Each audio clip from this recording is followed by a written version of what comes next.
جی اگلا سوال ہے رمضان کے حوالے سے کہ کیا رمضان المبارک کے 30 دن جو 3 عشرے ہیں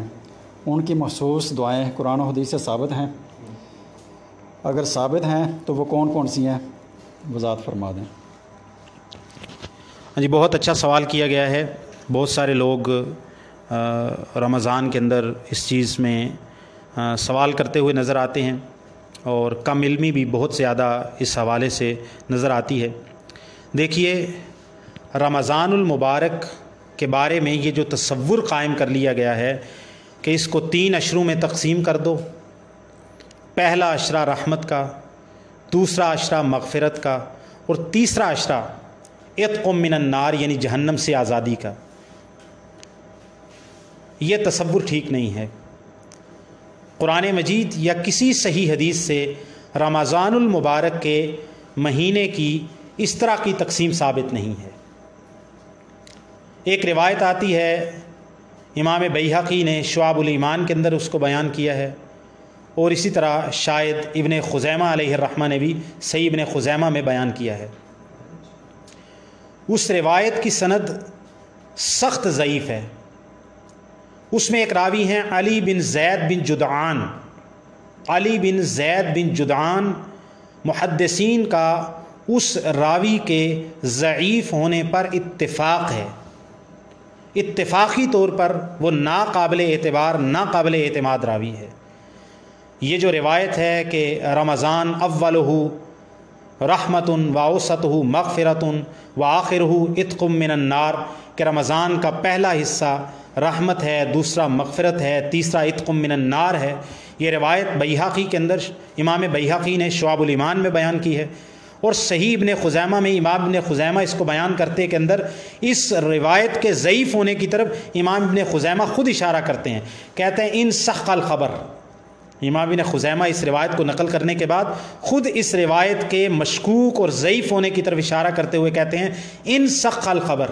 ان صح الخبر، اگر یہ خبر درست ہو، اگر یہ روایت درست ہو، گویا کہ خود یہ اشارہ کر دیا کہ یہ روایت صحیح نہیں ہے۔ اور اس کی علت ہم نے بتا دی کہ اس میں ایک راوی ہیں علی بن زید بن جدعان، جو اتفاقی طور پر ناقابل اعتبار اور ضعیف راوی ہیں، لہٰذا اس روایت کی سند ضعیف جداً ہے، یہ روایت ہی ثابت نہیں ہے، لہٰذا آپ کا جو سارا آپ نے ایک عمارت تعمیر کی تھی 3 عشروں کی، وہ 3 عشروں کی عمارت بھی اس روایت کے ضعیف ہونے کے ساتھ جو کہ ثابت نہیں ہے، تو وہ آپ کی عمارت بھی ساری کی ساری یہیں پر منہدم ہو جاتی ہے، وہ 3 عشروں والی۔ بلکہ رمضان المبارک کے بارے میں صحیح تصور کیا ہے؟ صحیح بخاری اور مسلم کے اندر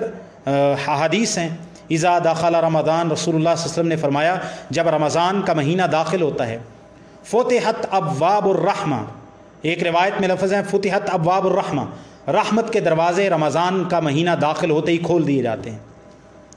ایک روایت میں لفظ ہے فتحت ابواب السماء، آسمان کے دروازے کھل جاتے ہیں۔ ایک روایت میں لفظ ہے فتحت ابواب الجنہ، جنت کے دروازے کھل جاتے ہیں۔ اور یہ روایتیں ملا کے تینوں کی تینوں صحیح بخاری اور مسلم سے بنتی ہیں۔ جب رمضان داخل ہوتا ہے رحمت کے دروازے کھل جاتے ہیں،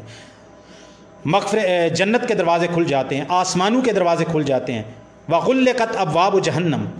اور جہنم کے سارے دروازے بند کر دیے جاتے ہیں، وسلسلۃ الشیاطین ومردۃ الجن،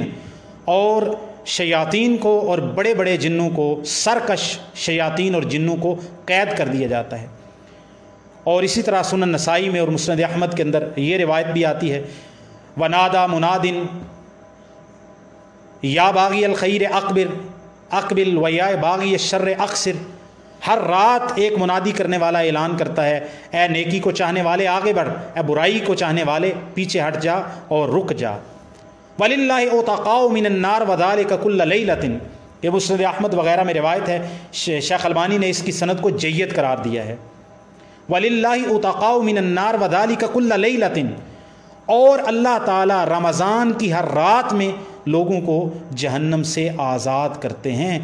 وَذَلِكَ كُلَّ لَيْلَةٍ، ہر رات میں ہوتا ہے۔ لہٰذا رمضان سارے کا سارا، اب آج کے بعد آپ یہ نعرہ یاد کر لیں ایک طرح کا، اور یہ پکا ایک محاورہ بنا لیں، رمضان سارے کا سارا رحمت کا، رمضان سارے کا سارا مغفرت کا،